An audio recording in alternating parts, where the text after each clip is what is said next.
Chisomo was the kind of girl whose heart shone even when her world was dim. She lived at the far end of the village, in a small hut made of red clay and grass that swayed in the wind like it might fall with the next storm.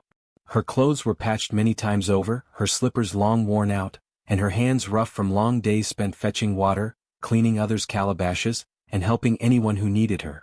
Yet beneath that weariness was a gentleness that could soften even the most bitter soul, though few ever noticed.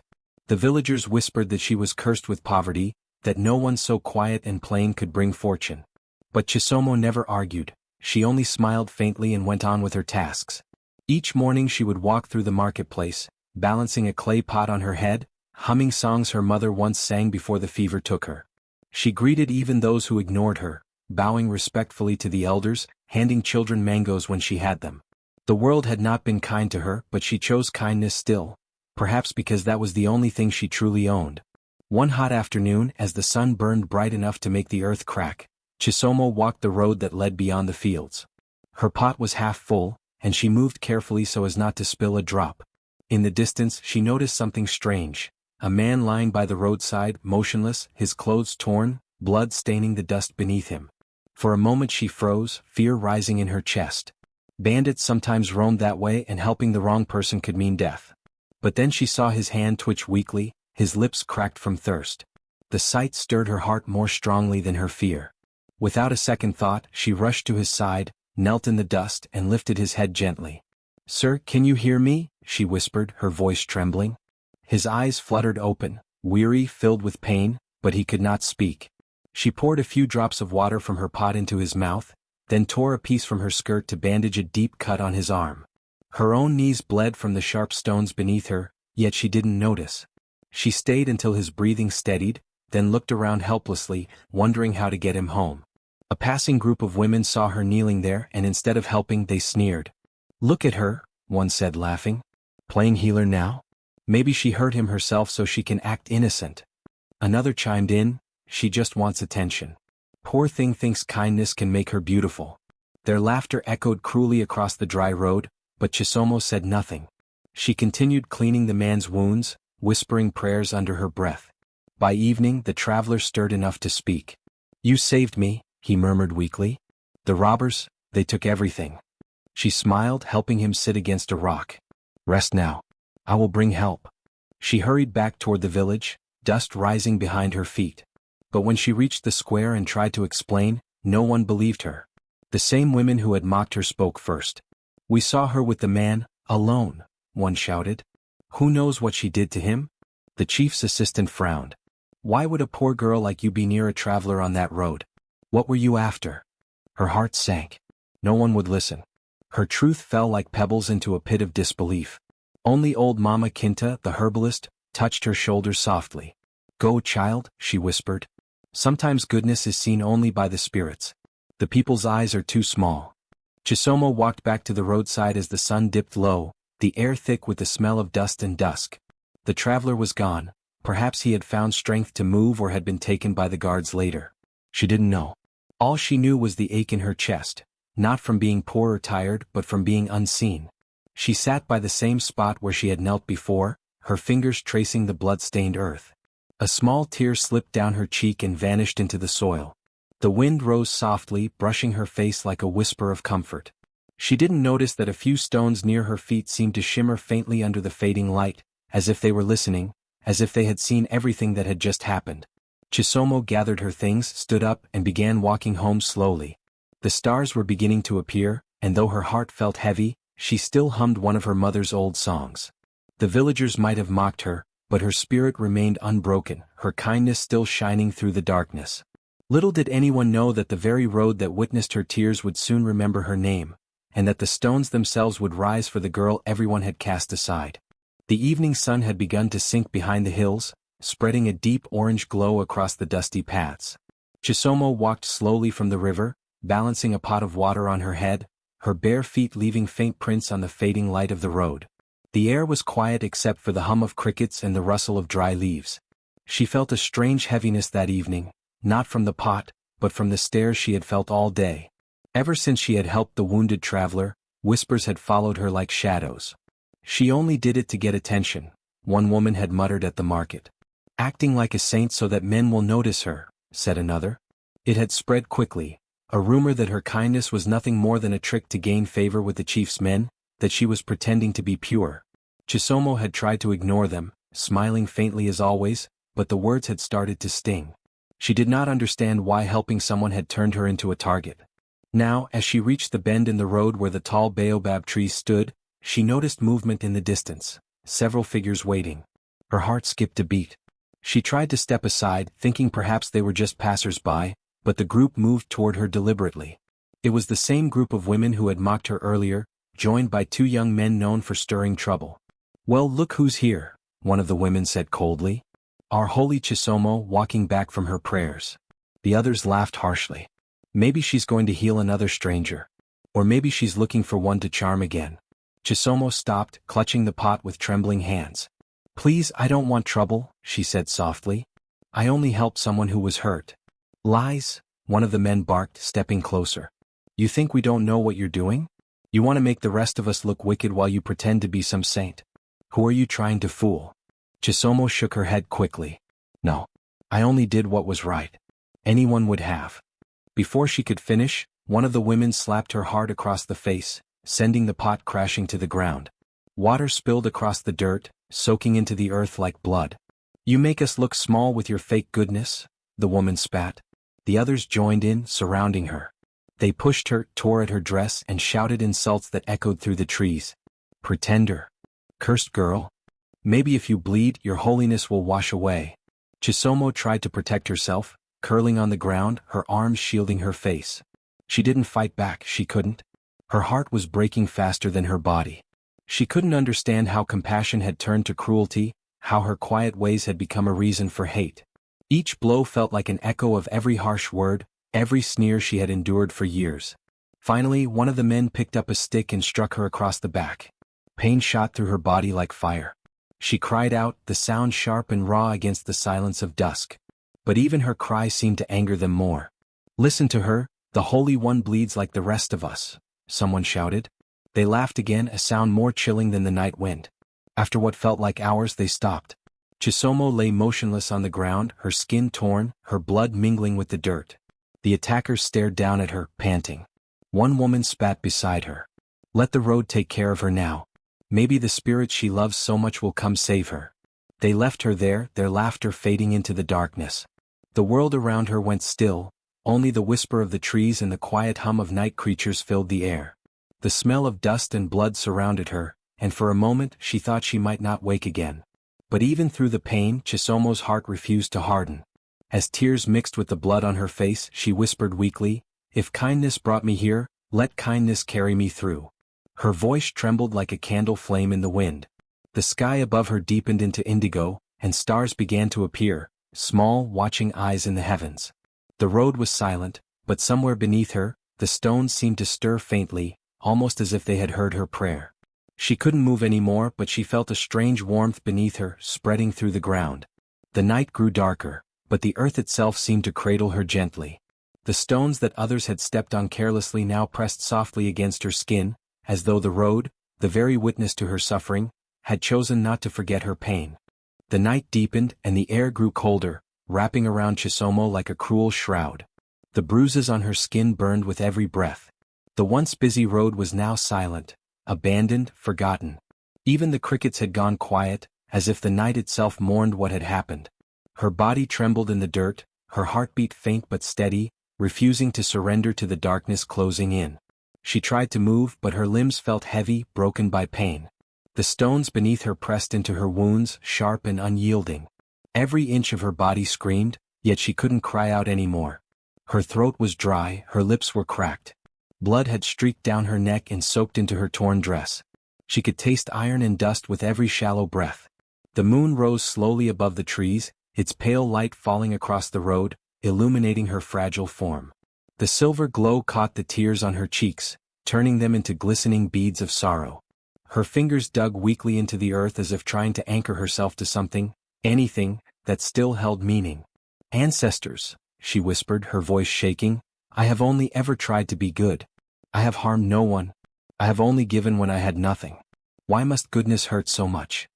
Her words floated into the air and disappeared like mist.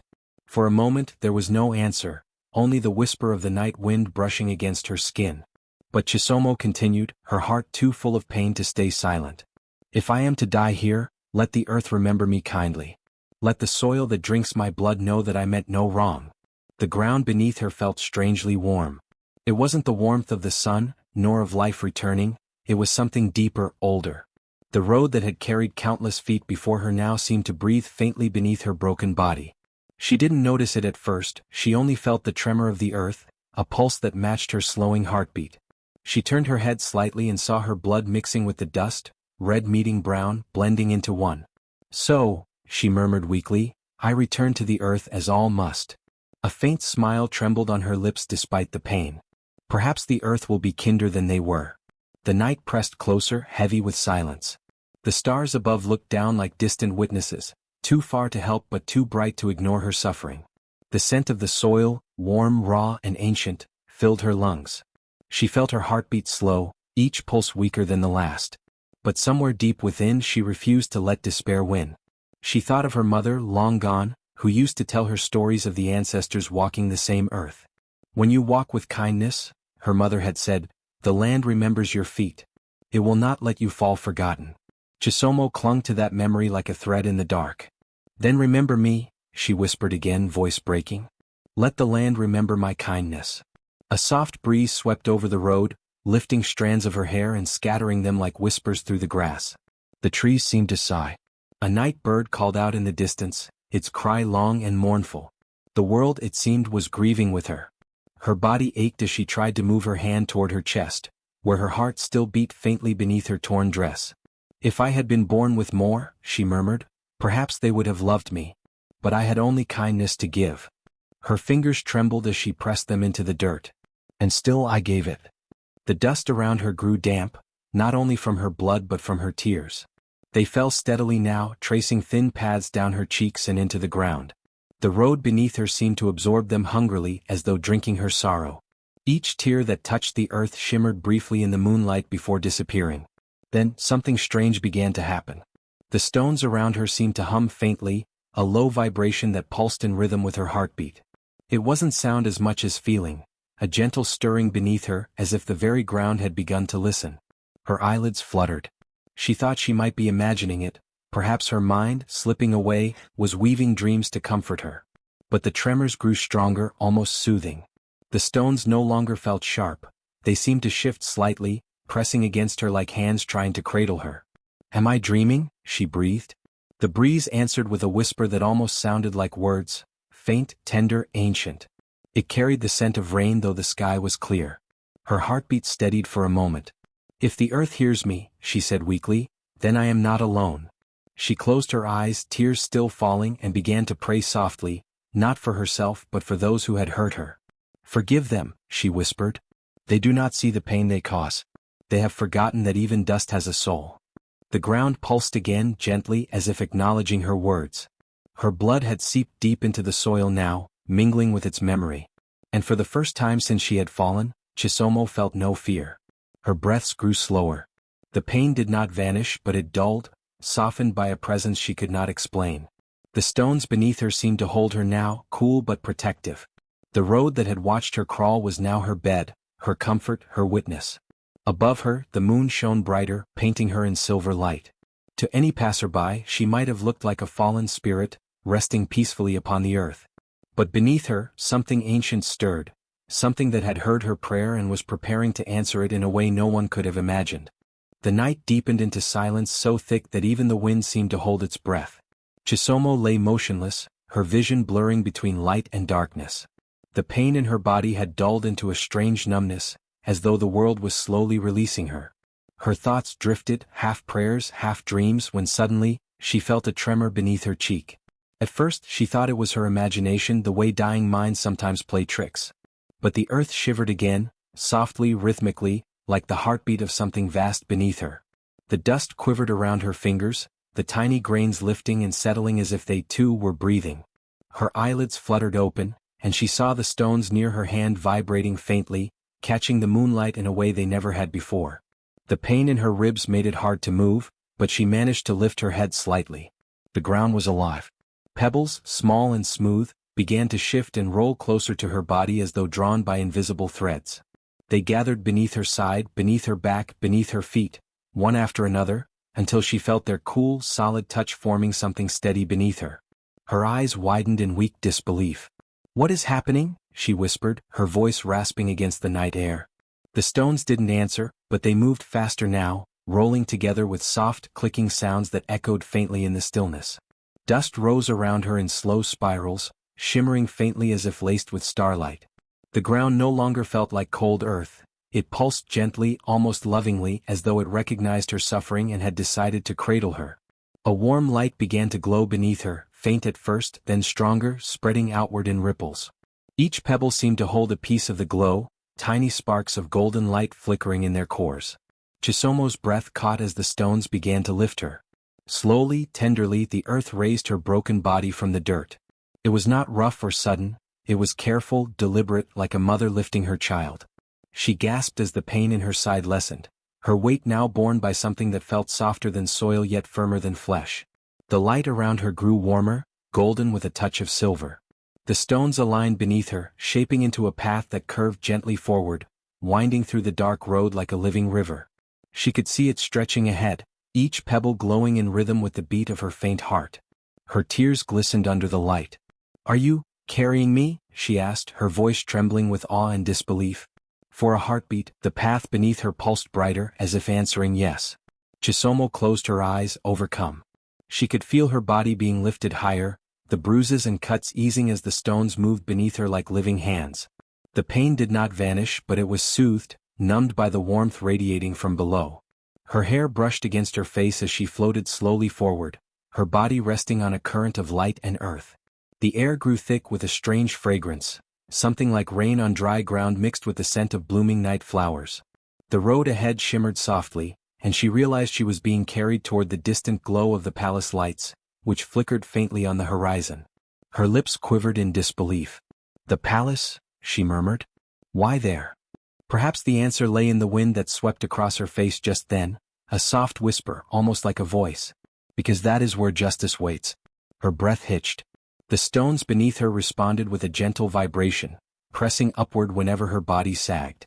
She felt held, not just physically but spiritually, as though the ancestors themselves had gathered their strength beneath her bones. With each small movement the earth hummed faintly, a song without words. It was a rhythm older than memory, one that seemed to speak of compassion and retribution in the same breath. The stones glowed brighter now, forming patterns like sacred markings beneath her, symbols that shimmered and vanished before she could fully see them. Chisomo stared at the glowing path as it carried her forward, her eyes filling with tears. The same road that had drunk her blood was now lifting her with grace. "Even the stones have hearts," she whispered, her voice fragile with awe. The forest on either side rustled as if bowing in reverence. Animals hidden in the dark lifted their heads, watching in silence as she passed. Fireflies gathered above her, their tiny lights joining the golden glow below, creating a moving halo that shimmered in the moonlight. Her pain returned in faint pulses, but it no longer frightened her. She knew now that something greater had heard her, something that did not allow good hearts to be crushed beneath cruelty. The road stretched onward, its stones shifting fluidly, carrying her inch by inch toward the faint shimmer of the royal walls ahead. The night around her felt sacred, like a secret being written by unseen hands. Her voice was barely a whisper as she gazed at the sky. "If I live through this," she said softly, "I will remember this mercy. I will remember that the earth itself can be kind." And the stones answered her again, this time with a tremor so gentle it felt like a sigh. Beneath her, the glowing path continued to move, each pebble glowing brighter with every heartbeat, as if guiding her toward a destiny she had never dared to imagine. The stones moved with a rhythm that was neither fast nor slow, like a heartbeat, steady and alive. Chisomo, half-conscious, could feel herself being lifted by something she could not understand. The stones beneath her shifted and rolled but never hurt her. Each pebble seemed to know where her wounds were, avoiding them, cushioning her fragile body with a softness that no rock should possess. The dust that had once clung to her skin was now brushed away by the cool breeze of the night. The world had gone silent, except for the whispering sound of the stones gliding over the earth, a sound like distant singing. She drifted in and out of wakefulness, her vision hazy, but she saw glimpses of trees swaying as if bowing in reverence. Owls turned their golden eyes toward her passage, and even the wolves that watched from the shadows lowered their heads, as though recognizing something sacred. Fireflies gathered above her in a glowing crown, illuminating the path that stretched endlessly forward. The air smelled of rain and old earth, like something ancient had awakened from its slumber to honor her pain. When the stones crossed a shallow stream, the water parted around them as though unwilling to touch her blood. Silver ripples danced in their wake, and fish with shimmering scales swam alongside, forming a procession of life beneath the moon. Chisomo tried to lift her head, but her body was too weak. Still, she whispered a single word, her voice barely a breath. Why? The forest answered not with words but with movement. The trees leaned closer, their branches interlocking above her, forming a natural canopy that shielded her from the cold wind. Somewhere in the darkness, a hyena's laugh echoed, but it sounded distant, harmless, almost respectful. The stones continued their journey, flowing like a river of light through the wilderness. Chisomo's memories began to float before her eyes. Her mother's laughter, her father's voice calling her home from the fields, the faces of the villagers who had mocked her for being poor. All of them seemed to dissolve into the night as she drifted further from the world she knew. Her heart ached not from pain, but from the strange beauty of it all. Even the earth, which had once been her bed of suffering, was now her savior. As the night deepened, the moon grew brighter, following her like a guardian. It hung low in the sky, its silver glow spilling across the moving stones. To anyone who might have seen her then, she would have appeared as a spirit being carried by the earth itself, a queen of sorrow and mercy gliding through a dream. But there were no humans to witness, only the forest and its creatures, all of whom seemed to understand that something divine was unfolding. The stones crossed hills and valleys, whispering among themselves in a tongue older than mankind. Chisomo felt the vibrations through her body, a song of mourning and promise. Her pain eased little by little, replaced by a warmth that spread from the ground into her heart. She could feel her spirit stirring as if being rebuilt with every step the stones took. Hours passed. The forest began to thin, and the stars gave way to the first light of dawn. The path opened into a wide plain, golden with tall grass swaying in the early breeze. At the far end, where the horizon kissed the morning sun, stood a palace unlike anything she had ever imagined, its walls shimmering as if carved from moonlight and clay. The stones slowed their movement, humming softly, and Chisomo felt herself descending gently onto the grass. Her eyes fluttered open, weak but full of awe. The stones arranged themselves beneath her in a perfect circle, glowing faintly like embers that refused to die. In that circle she felt no pain, only peace. She looked toward the palace and whispered, "Is this where the ancestors dwell?" The wind answered with a sigh through the grass, and the stones pulsed with light as if saying yes. She realized then that she had been carried not by magic alone, but by the mercy of the world she had always respected, the same earth she had walked barefoot upon, the same stones she had once kicked in passing. They had remembered her kindness when no one else did. The stones fell still at last, forming a solid path that led straight to the palace gates. The sun rose behind her, casting her shadow long and regal on the ground. The girl who had been mocked, beaten, and left bleeding on the road was no longer a victim. The earth itself had chosen her for something greater, a destiny that awaited beyond the palace walls. The first light of dawn had barely touched the royal palace when the guards noticed something unusual beyond the gates. At first, it looked like a faint shimmer along the horizon, as if the morning sun had decided to crawl across the earth instead of the sky. But as moments passed, the shimmer grew brighter, forming a glowing trail that moved toward the palace like a living creature. The guards straightened, their spears trembling in their hands, unsure whether to sound the alarm or fall to their knees. The air itself seemed to hum, thick with energy, and even the birds fell silent as the mysterious light drew closer. One of the older guards, a man named Muel, whispered a trembling prayer. "That is no torchlight," he said. "That is the earth walking." His words carried fear and reverence in equal measure. When the light reached the foot of the palace steps, they saw that it was made of stones, smooth, glowing stones, each one pulsing softly like a heartbeat. And resting upon them was a young woman, her face calm, her skin pale beneath streaks of dried blood. The sight made the guards freeze where they stood. None dared move closer. They had heard tales of spirits that walked between the living and the dead, of maidens carried by the gods, but never had such a story unfolded before their eyes. The youngest guard turned and ran to the palace doors, shouting for the king and queen. Inside the palace, the morning had begun like any other. Servants swept the halls, incense burned gently in golden bowls, and the king was preparing to meet his council. But when the urgent call echoed through the corridors, "Your Majesty!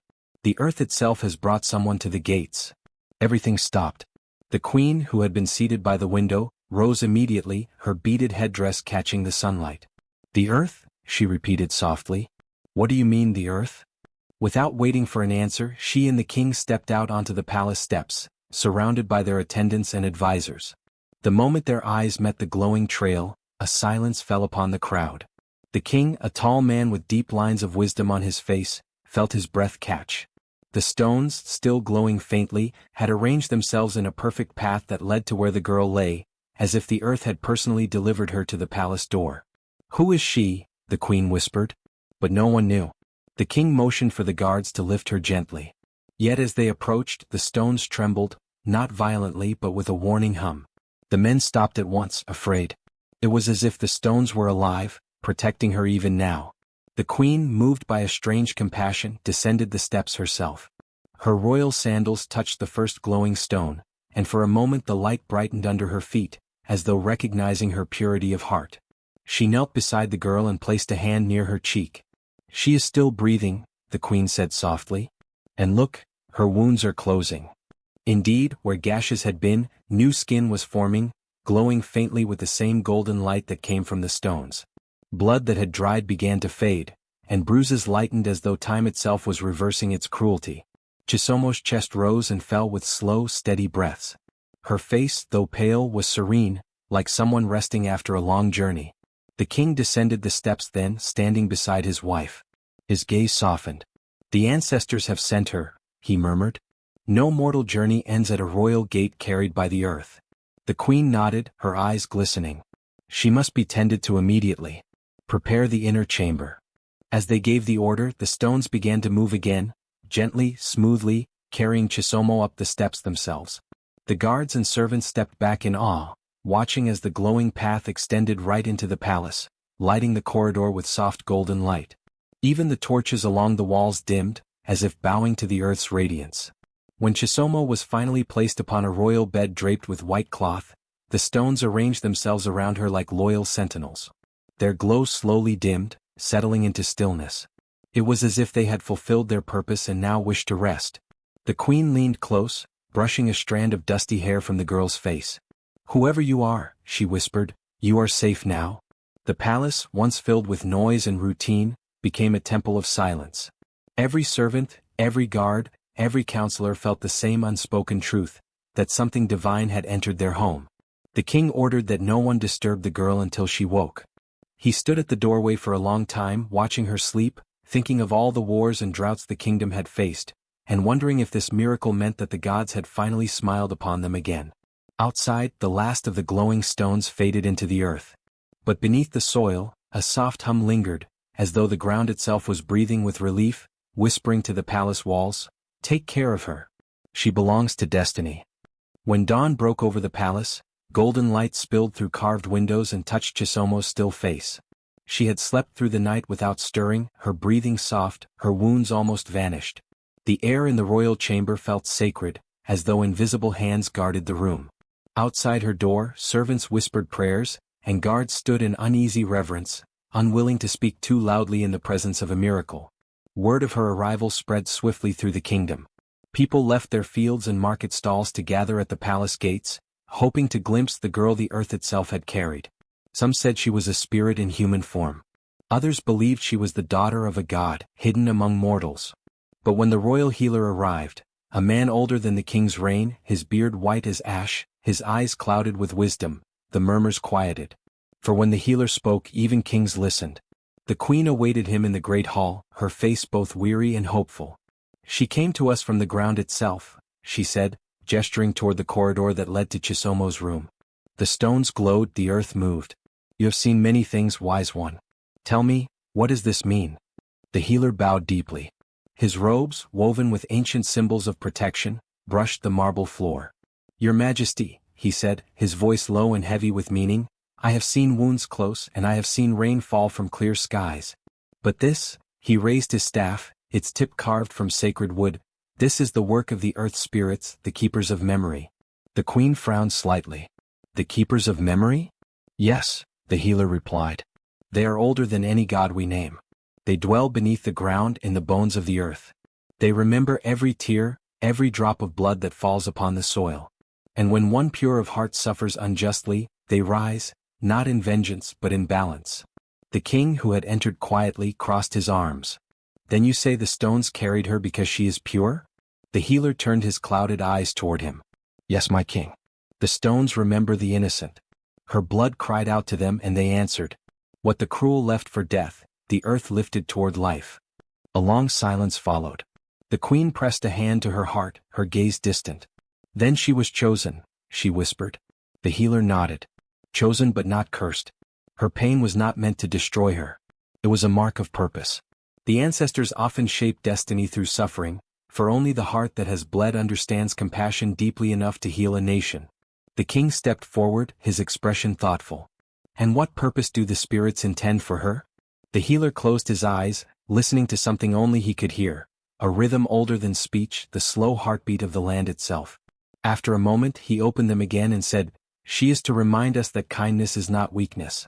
She has been carried by the stones so that those who trample others might remember, the ground beneath their feet is watching. His words rippled through the hall like wind through dry grass. The queen shivered. So her suffering was a message. Yes, the healer said softly. A message written in wounds and carried in light. She will bring balance to what has been broken. But beware, when the earth blesses, it also tests. Those who touched her with cruelty may yet face their own reckoning. The king nodded slowly. Then she must be honored. Let her rest and recover. When she wakes, we will hear her story in her own voice. The healer bowed once more, then turned toward Chisomo's chamber. Inside, the air was thick with the scent of herbs and silence. He approached her bedside, his staff glowing faintly. Placing a trembling hand upon her forehead, he whispered an ancient incantation. The light from his staff spread gently across her body, and for a brief moment, the stones beneath her bed glimmered again, answering his call. The healer smiled faintly. Yes, he murmured, you are still among us. The spirits cradle you. Chisomo stirred then, her lips moving weakly, whispering words too soft to hear. The healer leaned closer and she breathed out a single name, not of a person but of a river long forgotten. His eyes widened. He drew back and looked upward, murmuring to the ancestors. So it begins, he said quietly. The voice of the earth has chosen its vessel. He returned to the king and queen, his face solemn but radiant. She will awaken soon, he said. When she does, treat her as one would treat the sunrise, gently, reverently. Do not ask too many questions. The answers will come when the earth speaks through her again. The king placed a hand on his shoulder. We will honor your counsel, old friend. As the healer departed, the palace seemed to hum faintly, a low vibration felt more than heard. The servants whispered that the ground itself was breathing, that even the walls knew something divine had taken root within. And outside, the people waiting at the gate saw a strange sight. The dust at their feet shifted slightly, forming a faint circle around the palace as though marking holy ground. That night, when the stars appeared, the healer sat by the sacred grove beyond the palace walls and gazed at the sky. He lifted his staff, letting moonlight touch its tip, and spoke softly to the wind. She has been chosen by the stones that remember. Her suffering is not an ending but a beginning. The earth does not forget, and neither shall we. By the time dawn stretched its golden fingers across the horizon, the story of the girl carried by stones had spread like wildfire through the neighboring lands. Traders spoke of it in markets, mothers whispered it to their children by the fire, and elders shook their heads in awe, saying they had never known the earth itself to lift a human. But in the village where Chisomo was born, the tale did not bring wonder, it brought fear. When the royal messengers arrived on horseback, their drums echoing through the dusty streets, people gathered in silence. The men and women who had once mocked Chisomo now hid behind doors, peeking through cracks in their walls. The chief messenger, cloaked in blue and gold, unrolled a parchment sealed with the king's emblem and spoke loudly, his voice sharp as thunder.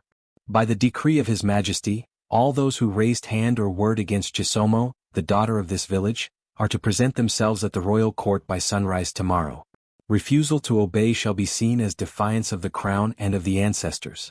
The crowd murmured in shock. The men and women who had beaten Chisomo, those who had spat at her kindness and left her bleeding on the road, looked at one another with faces drained of color. Their names were known to everyone, for cruelty was never truly hidden. Among them was Mfatso, who had thrown the first stone, Deka, who had laughed the loudest, and old Tiza, who had led the mob with lies about Chisomo's pride. That night, the village was haunted by silence. No one sang, no drums sounded, and even the crickets seemed to hide. The accused gathered under a tree, whispering frantically. "We cannot face the king," Deka muttered. "If he knows what we did." Mfatso clenched his fists. Maybe she bewitched the stones. Maybe she is no longer human. But even as he spoke, the earth beneath them gave a faint rumble, gentle but unmistakable. They froze, staring at the ground as a small circle of stones shifted slightly, rolling toward one another before falling still again. It was as though the earth itself was listening. No one slept that night. At dawn, the royal guards arrived to escort them. The journey to the palace was long, and shame hung over them like a shadow. Every village they passed seemed to know who they were. People stared with a mix of disgust and disbelief, whispering, "Those are the ones who struck the girl carried by the stones." By the time they reached the palace gates, their feet were heavy and their mouths dry. Inside the grand courtyard, hundreds had gathered, nobles, servants, villagers and guards, all waiting to witness the trial. At the far end of the courtyard sat the king and queen upon their carved thrones, with Chisomo seated nearby on a low stool, dressed in simple white cloth. Her wounds were healed, her face calm, her eyes filled with quiet strength. The accused fell to their knees as they entered, trembling under the weight of so many watching eyes. The king's voice rang out. "You have been summoned because the spirits of the earth carried this young woman to my palace. She was beaten, left to die, yet the ground itself rose to defend her. Speak now, who among you began this wickedness?" For a long moment no one dared to answer. But the silence became unbearable, pressing down like the heat before a storm. Finally old Tiza, the ringleader, bowed low until his forehead touched the ground. "It was I, my king," he said, his voice shaking. We thought her prideful, pretending to be pure while the rest of us suffered. I led them. I told them she was false." The king's eyes darkened. "And what did she do to deserve such hatred?" Tiza began to sob. "Nothing, my king. She was kind.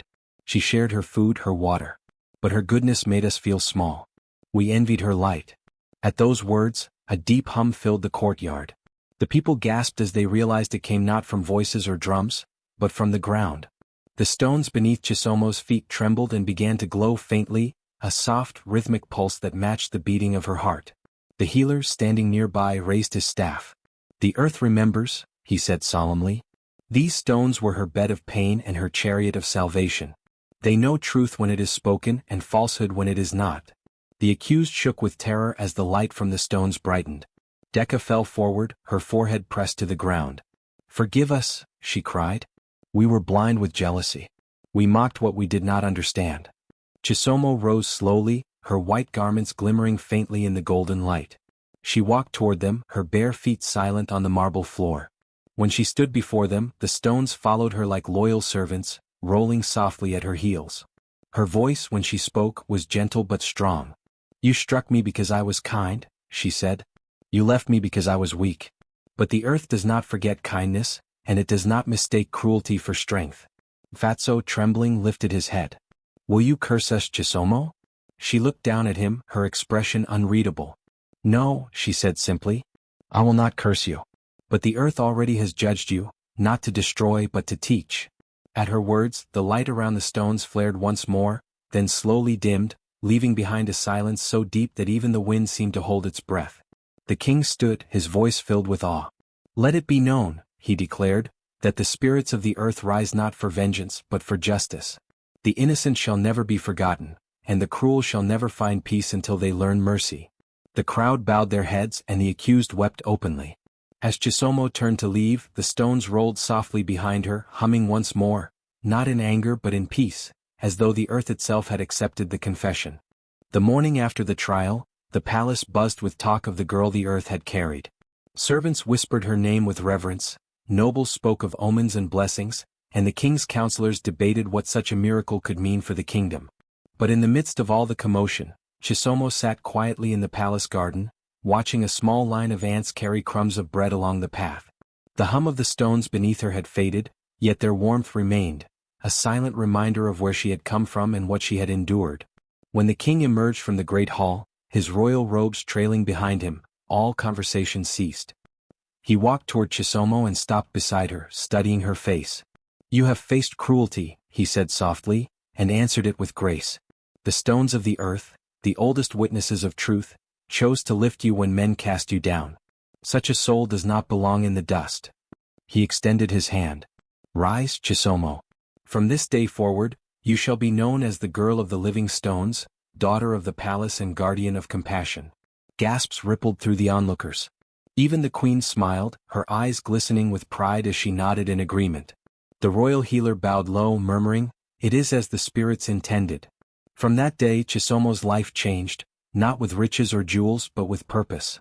She was given chambers near the queen's garden, where the air smelled of lilies and the walls were carved with patterns of vines and birds. Yet she never forgot the mud paths of her village or the faces of those who had once mocked her. Every dawn she would walk barefoot to the courtyard and touch the ground, whispering a prayer of gratitude to the spirits of the earth. Word spread quickly across the kingdom that the king had adopted a daughter not of royal blood, but of divine grace. Many questioned the choice. Some nobles scoffed, calling her the peasant prophet, while others watched her in silence, unsettled by the calm that seemed to follow her everywhere. But the common people, the farmers, the servants, the herders, adored her. To them she was proof that kindness could rise from the ground itself. Chisomo soon began to speak to gatherings of villagers who came to the palace seeking judgment or aid. Her voice was soft yet carried a weight that silenced quarrels and softened hearts. "The earth listens," she would say. "When you strike the innocent, the stones remember your hands. When you help the weary, the ground beneath you grows gentle. Choose what you wish the earth to remember." The king often sat quietly behind her, watching as even the proudest men bowed their heads under her words. One day he called his council together and said, "From this moment, let the girl of the living stones be the heart of this court. Her words shall guide our laws, for she speaks not from pride but from truth." And so Chisomo became not only a daughter of the palace but also its conscience. She listened to widows who had been denied justice, spoke for orphans ignored by the rich, and counseled warriors to lay down grudges that had burned for generations. She did not wear a crown, yet her presence filled the court like the quiet after rain, cleansing, steady, and alive. Sometimes at night, she would walk to the edge of the palace grounds where a small mound of glowing stones had been placed in her honor. The stones no longer moved, but they pulsed faintly as if breathing. When she placed her hand upon them, she could almost hear whispers, the voice of the earth itself, reminding her that her task was not to rule but to heal. Her compassion reached even the ones who had hurt her. The villagers who had attacked her were not imprisoned or exiled. Instead, she asked the king to let them serve in the palace gardens, tending the earth. Under her guidance, they learned to plant flowers and care for the soil, a humbling act that brought peace to their tormented spirits. Many nights, Mfatso and Deka could be seen kneeling in the fields, whispering apologies into the dirt. The people began to call the palace the House of Stones, a place where truth was as solid as the ground itself. Travelers from distant lands came to witness the woman who spoke with the wisdom of the earth. Songs were sung in her honor, though she never claimed greatness. When asked how she endured her suffering, she always smiled gently and replied, "The earth caught me when I fell. It is only right that I now lift others." Years passed, and under her influence the kingdom began to change. The poor were given land to farm, the hungry were fed from the royal granaries, and the outcasts found refuge in the palace gardens. The king, once known for his pride, became beloved for his fairness, often saying, "I rule the people, but Chisomo rules my heart." And so, the girl once left bleeding on the road became the spirit of the kingdom, a living reminder that the earth holds no grudges, only lessons. The stones that once carried her now lined the palace walkways, smooth and shining under every step she took. And whenever she walked across them, they gave a faint hum, as if still carrying her, still remembering the girl who taught the world that compassion is the truest form of strength.